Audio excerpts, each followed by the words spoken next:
At 17, she carried a child a secret her body, screamed while her lips stayed silent. The man dragging her through the storm was her uncle, Fred, his grip bruising her arm. "Please, Uncle Fred," she choked out, voice raw from crying. His eyes, once softened with false kindness, now blazed with fury and something uglier, jealousy. "It wasn't my fault," Claire sobbed, her heart breaking under the weight of betrayal. Fred's laugh was cruel. "You think anyone will believe you? My brother trusted me, and I still lost to you." Lightning cracked the sky as Fred shoved her toward a van lurking in the shadows. A man stood by the open door, clutching a wad of cash. Claire's screams grew frantic as Fred nodded. "Take her, anywhere. Just make sure she's gone." The man seized her wrist, forcing her inside. As the van door slammed shut, Fred lit a cigarette, watching it vanish into the night, unaware that another pair of eyes had seen everything. 2 months earlier, Claire had sat beside her father's hospital bed, clutching his hand. Michael, a gentle war veteran turned teacher, was fading fast, cancer stealing what bullets never could. "Claire," he rasped, "if I'm gone, go to Fred. He's flawed, but he's family. He'll protect you." Tears streamed down her face. "Don't talk like that, Dad. You'll be fine." His faint smile broke her heart. "Promise me you'll trust him." She nodded, unaware she was stepping into a trap. Michael died 2 weeks later. At the small funeral, Fred arrived in a sleek black Mercedes, his expensive suit and dark glasses hiding his true nature. He hugged Claire tightly. "You're safe now," he said, his voice warm. At first, he played the part: new clothes, a better school, breakfasts cooked with a smile. One night, studying in her small room, Fred entered without knocking, reeking of whiskey. "You're so much like your mother," he slurred, sitting too close. Claire's pulse raced. "I should sleep," she stammered, but his hand gripped hers. That night, he violated her, shattering something sacred inside. She told no one. Who would believe an orphan over a respected man? The abuse continued, growing crueler, more possessive. Then morning sickness came. A pregnancy test confirmed her worst fear. When she told Fred, his slap sent her sprawling. "You idiot," he roared. "You'll destroy me." Claire, clutching her cheek, whispered, "You did this." Fred's panic turned to rage. If word got out, he'd lose everything: the estate, his reputation, the inheritance Michael had left to Claire, not him. Jealousy consumed him. He'd always been second to his brother. Now, Claire had taken it all. He lied, saying he'd take her to a clinic to fix things. Desperate for hope, she believed him. But the clinic was a dilapidated building on a desolate road. A man in a leather jacket waited. "Get out," Fred ordered. Claire's confusion turned to terror. "Where are we?" "You're not my problem anymore," he said coldly, as the man dragged her away. She fought, screaming, but Fred drove off without a glance. Hidden in the grass nearby, a young biker named Daniel watched, heart pounding. He'd stopped to rest when the van arrived. Seeing a pregnant girl forced inside, he couldn't look away. That night, he returned with tools, driven by a need to help. Inside the grim building, Claire was tied up in a stale room, left with a bucket and a torn blanket. She whispered apologies to her father, feeling utterly alone. Then, a soft scrape at the window. "Hey, you okay?" a voice whispered. Claire crawled toward it. "Who's there?" "Daniel," came the reply. "I saw them bring you here. I'm getting you out." Hope flickered in her chest. The next night, Daniel pried open a loose panel. Claire, weak but determined, crawled to freedom, collapsing into his arms. "Why?" she sobbed. "Because no one deserves this," he said. They fled on foot through back roads, Daniel pushing his bike. By dawn, they reached his tiny apartment behind a mechanic shop. A mattress, a fan, a battered radio. To Claire, it was a sanctuary. She poured out her story: Fred's abuse, the pregnancy, the will, the betrayal. Daniel's anger burned, but he stayed calm. "He won't win," he vowed. Claire mentioned her father's lawyer, Mr. Bishop. Daniel found him, and Claire's survival stunned the old man. "Fred said you ran away," he gasped. With Mr. Bishop's help, they filed charges: abuse, confinement, trafficking. Daniel tracked the van driver, gathering evidence. The driver, facing pressure, confessed Fred's payment to make Claire disappear. A paternity test sealed Fred's fate. The child was his. The scandal erupted: newspapers, radio, gossip. Fred denied everything, calling Claire a liar, but the truth was relentless. Then danger struck. thugs broke into Daniel's apartment, leaving a warning. Claire refused to back down. "They'll have to kill me," she said, clutching her belly. In court, Fred's lawyer attacked her credibility, but the driver's testimony, Daniel's recordings, and a maid's bombshell witnessing Fred's late-night visits to Claire's room destroyed his defense. Fred fled, but Daniel's street network tracked him to a border guest house. Police arrested him as he clutched a fake passport. In court, cuffed and broken, Fred faced Claire's final words. "You stole my childhood, my safety, my trust, but I survived. My child will know I fought." The judge sentenced him to 25 years. Claire smiled outside, holding wildflowers from Daniel. "We did this," she said, but a letter soon shattered their piece of photo of a newborn with a chilling note. "Claire isn't the only one. Others know how to hide." Fred had more victims. Claire, Daniel, and Mr. Bishop dug deeper. A former victim, Angela, emerged with a journal detailing Fred's secret ring, vulnerable girls, forced pregnancies, stolen babies. The investigation grew, exposing a network of complicity. Victims came forward. Children were reunited, including Angela's son. Claire, now a mother to a girl named Hope, built a shelter with seized funds, turning pain into purpose. "I thought my life ended twice," she told Daniel, watching the sunrise. "But I'm rising." In his prison cell, Fred tore apart a newspaper praising Claire's foundation. Her truth had outlived his lies. He claimed he was escorting her to a secluded clinic for resolution. She yearned to trust him, packed lightly, cradled her abdomen, and prayed for an end to the ordeal. But arrival revealed no medical facility, just a dilapidated structure on a desolate path. A man in a rugged coat stood by the entrance. Frank addressed her.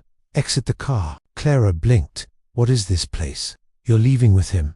"No, Frank. I believed in you." The man pulled her away. She howled and struggled, but Frank remained unmoved. He re-entered the vehicle and sped off, as if she were insignificant. Yet, as the dust cleared on that isolated route, concealed in the underbrush, a young motorcyclist, who'd paused for respite, observed everything. He ignited his bike. This wasn't finished. The rundown complex loomed like an abandoned ruin on the town's fringes. No signage, no inhabitants nearby, just foliage, dirt, and concealed horrors. Within, the atmosphere was thick with swelter, perspiration, and despair, the odor of forgotten souls. Clara was hurled onto a thin mat in a cramped chamber. The captor uttered nothing, merely secured the door and departed. She attempted to track time, but in that void, it was gauged by terror. Outside, the cyclist lurked. His name was David, 18, with messy locks, an oversized tee, and a courier sack perpetually slung over. He was invisible to most, silent, swift on wheels, hovering at life's margins. He'd stopped that day for a break, shaded by a tree near the enclosure. Munching snacks, he spotted the pregnant teen forcibly removed. Pleading, he noted the suited man, too polished for such squalor, depart without remorse. Instinct screamed wrongness. David lingered until the sentry wandered off for a smoke, then sneaked nearer, using vegetation as shield. Peering through a fractured pane, he beheld her bound destitute, couldn't abandon her. He ignored her identity, her backstory, but recognized suffering. That evening, David returned equipped with no strategy, just an oversized compassion, and his mom's adage, "Never overlook a weeping woman, Dave, never." Inside, Clara felt detached. The space held only a pail, a ragged cover, and the jagged wounds of treachery, gnawing her thoughts. She replayed Frank's abandonment, his remorseless glare. She recalled her father, his vows, his faith in Frank's guardianship. "Forgive me, Dad," she murmured into the gloom. "I tried." A faint scrape echoed a metallic whisper. She stiffened. Footfalls, the captor returning. Noah hushed voice through the window. "Hey, you all right?" She inched closer. "Who are you?" "She. I'm David. I saw them drag you in." I returned. Clara's pulse surged. "Trick or truth?" "Why?" He seemed desperate. He replied. Fresh tears flowed. "Help me, please." "I will. But wait. Tomorrow night, prepare." He vanished. The following day dragged. The man delivered sustenance bread, bottled water. Clara scarcely ate, frail, yet hope flickered. David, an unknown, perhaps her salvation. As vowed, he reappeared. With a pry bar, he wrenched a loose plank at the rear after half an hour. Clara squeezed out, abdomen leading, hands chafed from restraints. Emerging into fresh air, she slumped into David's embrace. "Thank you," she sobbed. "Why risk this? I'd hoped someone saved my sibling," David answered. They fled. David's motorcycle unfit for two. He pushed it as they navigated side paths, dodging main roads. He knew the area intimately secured detours, silent trails. Dawn brought them to his modest flat behind an auto garage. Sparse bed, ventilator, taped together tuner. To Clara, paradise. She settled, swathed in fabric, sipping heated tea. David offered his mom's spare cloth, averting eyes as she dressed. "I'll seek assistance," he vowed. "Care for you," Clara demurred. "He'll track me. Wealthy, networked." David pondered. "Share the full tale." She did, unleashing the flood. Her dad, Frank, the assault, conception, inheritance, betrayal. Each detail ignited David's fury. "He stole your world," he seethed, "and fathered your child," Clara affirmed, weeping. "He won't cease." But David remained undaunted. He connected with the overlooked repairmen, absorbing whispers, technicians gleaning scandals amid fixes, cabbies privy to elite indiscretions. Within days, he uncovered leads. Frank had diverted Clara's assets privately, liquidated the family residence, and whispers suggested he eyed luxury vehicles, toasting the orphans vanishing. David realized confrontation was essential. But how? Penniless, powerless, voiceless. Then Clara recalled. Dad's attorney, a trusted ally, managed the estate. David's face brightened. His name, Mr. Baxter. David located the office, of faded two-level structure, gate paint flaking.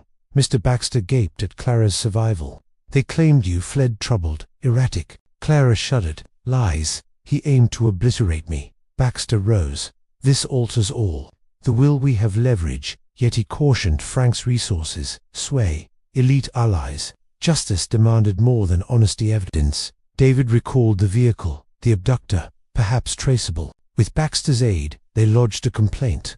Clara charged Frank with violation, imprisonment, trafficking intent. Perilous, yet empowering. A week later, David returned from errands beaming. Spotted the van. Clara gawked. How identical plates, near an old depot.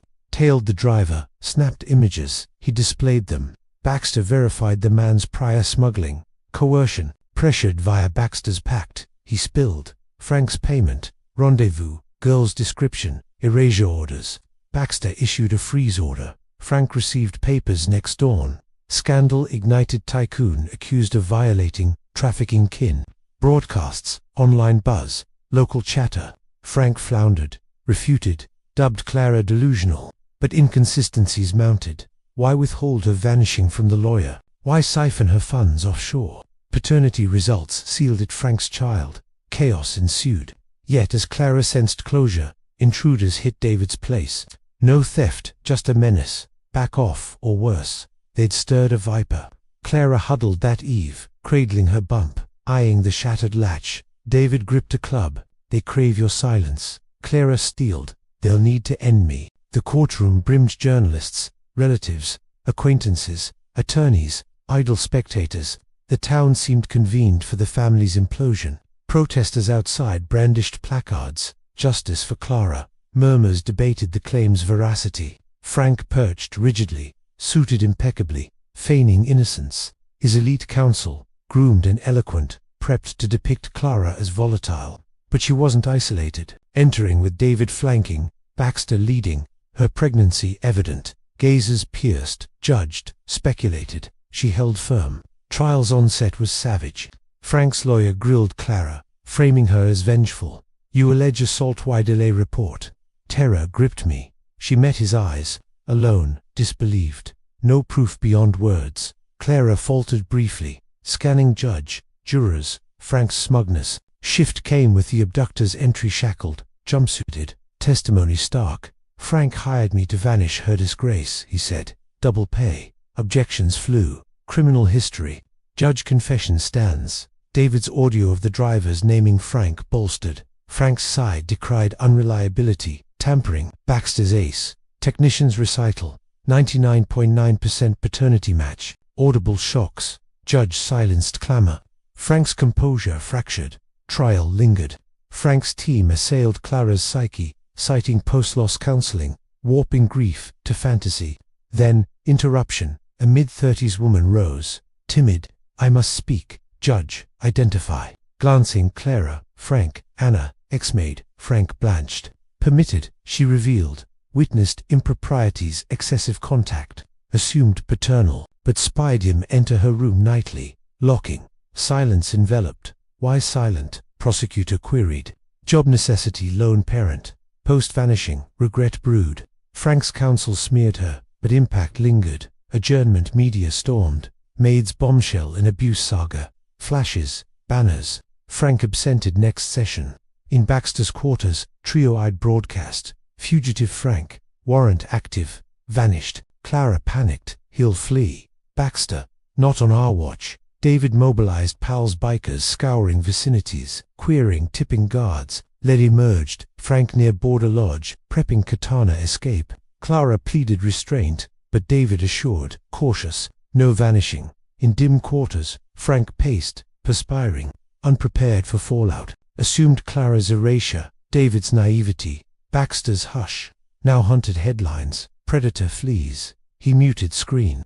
Goal. Evade. Faux passport ready. He chuckled at money's past fixes. Bag sealed. Knock sounded. He tensed. Again service unordered. Door cracked. Badge not meal. Frank Otis. Arrested. Week hence. Court reconvened. Frank restrained. Guarded. Deflated. Clara composed. Vocal now. Final statement. Stood. Faced him. You stripped my dad. Innocence. Security. Deceived. Violated. Exploited. Erased attempt. I endured. My child learns her mom's battle. Ovation. Judge. Guilty minor. Assault. Trafficking. Justice. Obstruction. Flight. 25 years. Clara withheld public tears. Outside. David awaited with picked blooms. She grinned. You triumphed. She corrected. Yet serenity fleeting. Nightfall. Baxter's office received unmarked mail. Infant photo. Bundled. Note. Your charge isn't sole bearer. Frank's multiples. Masters of concealment. Baxter stared. Pulse quickening. Clara not lone prey. Saga unfinished. Morning wind bore odd frost despite sunlight. In Baxter's space. Clara gripped image. Quaking. Not mere baby, but accompanying words. Frank's others. Concealment experts. David loomed. Rigid. Bald hands. Sender's motive. Threat. Baxter scrutinized packet. Hand-delivered. Targeted. Clara sank. More sufferers. Indeed. Baxter grave. Out there. Muted by dread or graver. Days blurred in doubt.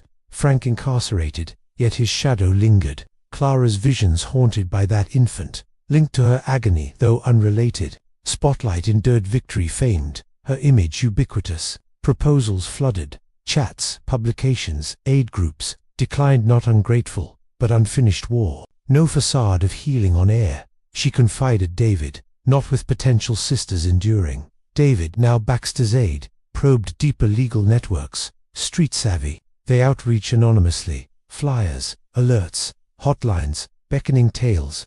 No trace. Angela's narrative mirrored Clara's, but she bore extra. Ledger, entries, transactions, sites, victim snaps. Clara scanned, appalled. Frank orchestrated syndicate preying on vulnerables. Impregnating, vending, hiding offspring. 5+ names. Angela pilfered it, escaping. Baxter stunned as Ledger landed. Beyond kin horror empire. Clara, federal alert. Month-long, Baxter liaised anti-traffic squad. David, Angela traced survivors. Probe launched. Detentions, Frank's aides, chauffeurs, midwife. Victims surfaced, one by one. 3 kids lost. 2 via shady adoptions. Now voiced. Globe attuned. Clara's ordeal sparked crusade. Speeches at forums, academies, refuges. Post-orphanage talk. Woman, neared with tot. Jaden private adoption 2 years back. News prompted test. Clara froze. Angela's boy. Reunion. Angela knelt, embracing eternally. Clara sobbed for Angela's self. Though her infant spared, fragments reclaimed. 9 months hence, Clara lounged on bench by modest NGO-funded abode. Mother now baby Grace slumbered in arms. David emerged with meal. Breakfast, milady. Clara beamed. Pampering. Rehearsing for our refuge. Months discussed. Paint a purpose haven for battered girls. Forgotten's home. Frank's assets liquidated. Portioned to victims via Baxter's savvy. Land acquired. Builds underway. Thought life ceased with Dad. Clara mused. Then Frank's betrayal. David joined. Yet you persist. Not merely, she said. Ascending. He clasped her hand, gazing nightmare to others' lifeline. You shattered chains. She eyed Grace. Dawn, horizon.